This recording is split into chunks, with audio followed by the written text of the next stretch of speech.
Ассаламу алейкум, урматтуу мекендештер, кутмандуу күнүңүздөр менен.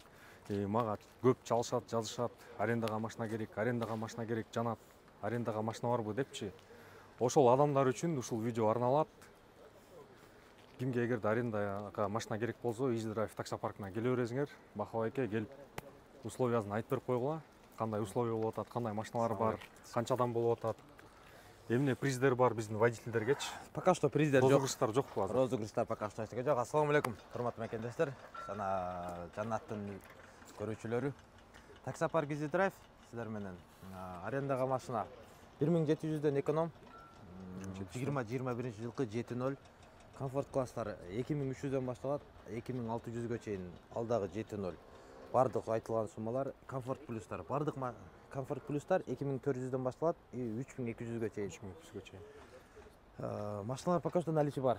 Мүмкүн болушунча эртең менен каждый водитель эртең менен саат 11ге 12 саат күндүзгү саат 2ге чейин келсе каждый машина наличие болот да. Уже 2ден кийин бизде машина калбай калат. Уже тандалып состояниясы мындайраак калып кетиши мүмкүн.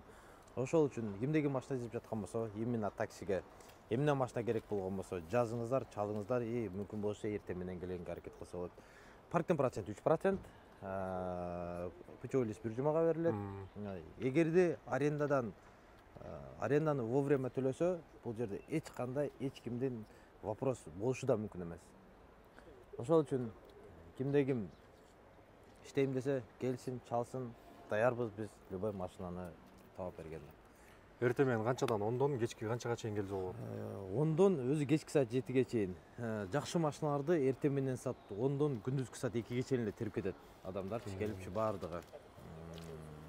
Мүмкүн болсо эртең менен келсе, чтобы жакшы машиналарды алып кеткеничи. Азыр аны наличие бардык эле машиналар бар. Келсе болот. Жакынкы күндөрү айта кетчү, жакынкы күндөрү бизде жаңы машиналар келе атат. BLG, M-Grand и Comfort Plus'un жаңысы. Эмне деген аты да унутуп калдык. Жили Perface бе? Perface келди атат. Ошол келди ал Comfort Plus'ка. Канчадан болот алар? Азыр пока что сенасы билине элек. Мына жуманын акыры же наркы жуманын башына уже келип калыш керек. Биз да выкупка ошол Perface'терди чыгарайлы деп аттык эле, как раз силерден арендага алып, тест-драйв кылып көрсөк болот экен, бир. Тест-драйв кылып көрсөк. 1-2 жума айдатчы. Да, кылып көрсөк болот. Тест-драйвды могу жерден кылабыз. Мына парктардын арасынан биринчи эле болуп атканыбызды алып келип болсок керек. Пока что биз парктардан көрө элекпиз бага немедечи. Как раз кече эле ошонун немесин көрдүм эле. Обзорун көрүп, мотору Volvo'нук экен, коробкасы болсо өзүнүн разработкасы экен, Жилининчи. Именно ошол машиналарды, жаңы келген машиналарды сразу выкупка оформлять этип кетсе болот бизден. Азыркы паркта турган машинанын бардыгы выкупка берилет. Сүйлөшсө болот, Сүйлөшсө болот. Только первоначальный взнос менен 10% машинанын стоимосу. Допустим, машинанын стоимосу 2 миллион турган болсо, ошонун 10%ын берсе 200 миңди берет, калганын 2 жылга, 3 жылга, 4 жылга, 5 жылга чейин бөлүп алсаңыздар болот. Ал дагы эми өзүңүздөрдүн возможностуңуздарга карап. Выкупка деле 3%-пи комиссиясы парктын? Выкупка бизде алып любой паркта иштесе болот. Любой паркта иштесе болот. Базар жок. Анда Белес паркка кошулган деп Бизде андай нерсе жок. Именно биздин паркта иштешиң керек, мындай кылышың керек. Путевой листи келет, бир жумада, бир айда бир келип алып кетет. Выкупка машинанын бизге мына жерге алып келип көргөзүштүн эч кандай кажети жок болот. Болгону акчасын вовремя төлөп коюп, айдап жүрө берсе болот. Анан неме боюнча да айтып коелу, ДТП боюнча.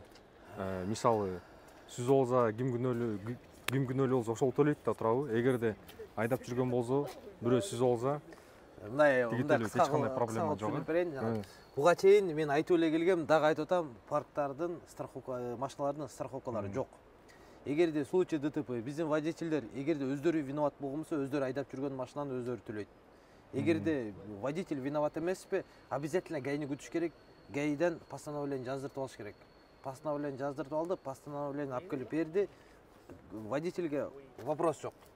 Өзү бул жактан өзүнүн юристтер страховой компаниядан алып, өздөрүбүз машинаны жасап, вопрос жок, башка машинага берет, башка машинаны дальше эчтеке болбогондой айдап жүрө берет. Эгерде страховкаларга ГАИ токтотуп, страховкалар базада жок деп штраф жазып берген болсо, 800 рубль жазып берет, анын 400 рубль течение 20 күн ичинде төлөнөт. Ошол постановлениени көтөрүп келсе, бул жерден алар төлөбөйт, ал штрафты парк төлөп берет. Ал жактан өзүңөр бүтүрүп бересиңер, а, кыскасы. Ал жактан өзүбүз бүтүрүп беребиз. Все тогда. Анда суроолор болсо комментарийге жазгыла, сунуштар болсо жазгыла комментарийгечи. Бул кандай парк, Easy Drive кандай парк? Өзүңөрдүн ой пикириңерди полный калтырсаңар болот комментарийгечи. Видеого лайк басып комментарий жазып койгула. Сиздин да бир эки сөз айтып коюңуз. Досторго, эмне деп айтабыз? Келиңиздер. Бар машиналардын алечи. Любой машинаны таап бергени даярбыз. Биз всегда сиздердин кызматыңызда. Адрестер, телефон номерлер турат экранда. Ассаламу алейкум. Эмки видеодон көрүшкөнчө.